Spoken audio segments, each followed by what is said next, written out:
அஸ்ஸலாமு அலைக்கும் வரஹ்மத்துல்லாஹி வபரகாத்துஹு.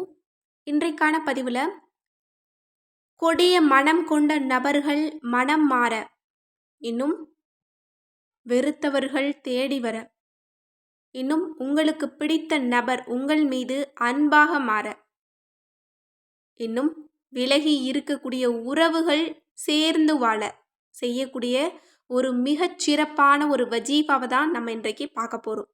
இந்த வஜீஃபாவை நீங்கள் எந்த உறவுக்காக வேணும்னாலும் நீங்கள் செய்யலாம். ஏன்னா இன்றைக்கு நம்மள பலருக்கும் நிறைய பிரச்சனை இருக்குது. அதில் ஒரு பிரச்சனை என்ன அப்படின்னா, நமக்கு பிடிச்ச நபர் நம்ம மேலே அன்பு காட்டுறதில்லை அப்படிங்கிறது தான். இது நிறைய பேருடைய பிரச்சனை. அதனால தான் திரும்ப திரும்ப இதை பற்றி இன்னும் அதிகமாக வீடியோக்கள் போடுங்க அப்படின்னு சொல்லி நிறைய பேர் கமெண்ட் பண்ணுறாங்க. அதில் இன்னும் கவனிக்க வேண்டிய ஒரு விஷயம், கவலைப்படக்கூடிய ஒரு விஷயம் என்ன அப்படின்னா, சில பெற்றோர்கள் கேட்குறாங்க, என்னுடைய பிள்ளைகள் எங்கள் மேலே அன்பு காட்டணும், அதற்கு ஏதாவது வஜீஃபா சொல்லுங்கள். பிள்ளைகள் வழி தவறி போகிறாங்க, அவங்க நல்ல வழியில் வரணும். பிள்ளைகள் அமல் செய்ய மாட்டேங்கிறாங்க, தொழுக மாட்டேங்கிறாங்க, அவங்க ஈமான்தாரியாக மாறணும், ஏதாவது வஜீஃபா சொல்லுங்க அப்படின்னு சொல்லி கேட்குறாங்க. இன்னும் நிறைய மனைவிமார்கள் கணவனுடைய கோபமான குணம் மாறணும், எங்களை தேடி வந்துடணும், எங்கள் மேலே அன்பு காட்டணும், என்னையும் என்னுடைய பிள்ளைகளையும் விட்டுட்டு போயிட்டாங்க, இப்படி எல்லாமே நிறைய பேர் சொல்கிறாங்க. இன்னும் இது போல் பிரச்சனையை சில கணவன்மார்களும் சந்திக்கிறாங்க. மனைவி அன்பா இல்லை, மனைவியினுடைய ஒழுக்கங்கள் சரியில்லை, ஈமானா இல்லை, தொழுக மாட்டேங்கிறாங்க அப்படின்னு. இன்னும் நிறைய பிள்ளைகள் சொல்கிறது என்ன அப்படின்னா, பெற்றோர்கள் ஈமான்தாரியாக இல்லை, நாங்கள் பள்ளிவாசல் போகிறோம், நாங்கள் வீட்டில் தொழுகிறோம், ஆனால் பெற்றோர்கள் அப்படி இருக்க மாட்டேங்கிறாங்க, அதற்கு வஜீஃபா சொல்லுங்கள் அப்படின்னு எல்லாம் கேட்குறாங்க. எனவே எல்லோருடைய மனதையும் மாற்றக்கூடிய வல்லமை கொண்டவன் அந்த ரப்பு தான். அந்த ரப்புக்கிட்ட தான் நம்ம எல்லா பிரச்சனையுமே ஒப்படைக்கணும். அப்படி இன்றைக்கு ஒப்படைக்கக்கூடிய ஒரு அமலை தான் நம்ம பார்க்க போகிறோம். அதாவது இந்த அமலை நீங்கள் ஜுமா நாளில் செஞ்சீங்க அப்படின்னா ரொம்ப ஸ்பெஷல் அப்படின்னு சொல்லப்படுது.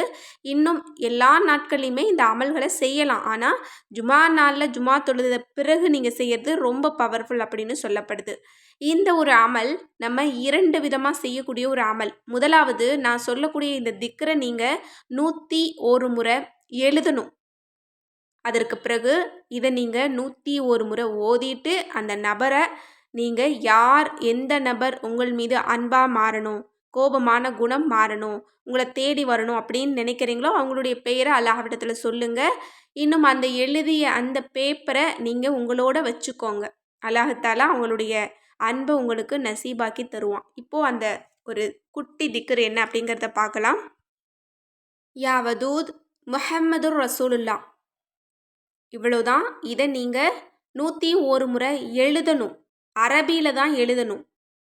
இன்னும் இதை நீங்கள் 101 முறை அதே இருப்பில் உட்காந்து நீங்கள் ஒரே இருப்பில் எழுதிட்டு ஒரே இருப்பில் இதை ஓதி முடிச்சுட்டு அல்லாஹ்விடத்தில் நீங்கள் யார், எந்த நபர் அப்படிங்கிறதையும் நீங்கள் கேட்டுக்கணும். யா வதூது முஹம்மது ரசூலுல்லா அப்படின்னு நீங்கள் எழுதிட்டு அதற்கு பின்னாடியே நீங்கள் யாருடைய நபருடைய அன்பு கிடைக்கணும்னு நினைக்கிறீங்களோ அந்த நபருடைய பெயரையும் 101 முறை எழுதணும்.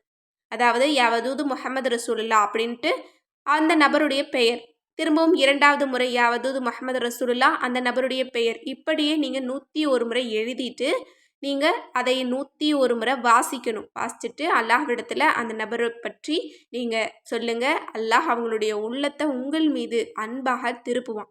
உயிருள்ளவரை உங்களை பிரியாமல் இருப்பாங்க. இன்னும் ஈமான்தாரியாக மாறிடுவாங்க. ரொம்ப கொடிய உள்ளம் கொண்டவங்க கூட ரொம்ப அன்பாக மாறுவாங்க. இந்த எழுதிய பேப்பரை நீங்கள் ரொம்ப பத்திரமான இடத்துல வச்சுக்கோங்க, அல்லது உங்கள் கூடயே வச்சுக்கோங்க. எப்போவுமே நீங்கள் உங்கள் கூட இருக்கிற மாதிரி வச்சுக்கிட்டீங்க அப்படின்னா அந்த நபர் உங்கள் மேலே அன்பாக இருப்பாங்க அப்படின்னு சொல்லப்படுது. இது ஒரு அனுபவபூர்வமான ஒரு அமல் அப்படின்னு சொல்லப்படுது. எனவே இன்ஷா அல்லாஹ் அன்பு கிடைக்கிறதுக்காக இந்த வஜீஃபாவை செய்யுங்க. நீங்கள் நினைக்கக்கூடிய நபருடைய அன்பை அல்லாஹ் உங்களுக்கு நசீபாக்கி தருவான். ஆமீன் என்று கூறி இந்த பதிவை நிறைவு செய்கிறேன். இந்த விஷயங்கள்லாம் உங்களுக்கு பிடிச்சிருந்தது அப்படின்னா இந்த சேனலை லைக் பண்ணுங்கள், ஷேர் பண்ணுங்கள், கமெண்ட் பண்ணுங்கள், கண்டிப்பாக சப்ஸ்கிரைப் பண்ணுங்கள். அஸ்ஸலாமு அலைக்கும் ரஹ்மத்துல்லாஹி வபரகாத்துஹு.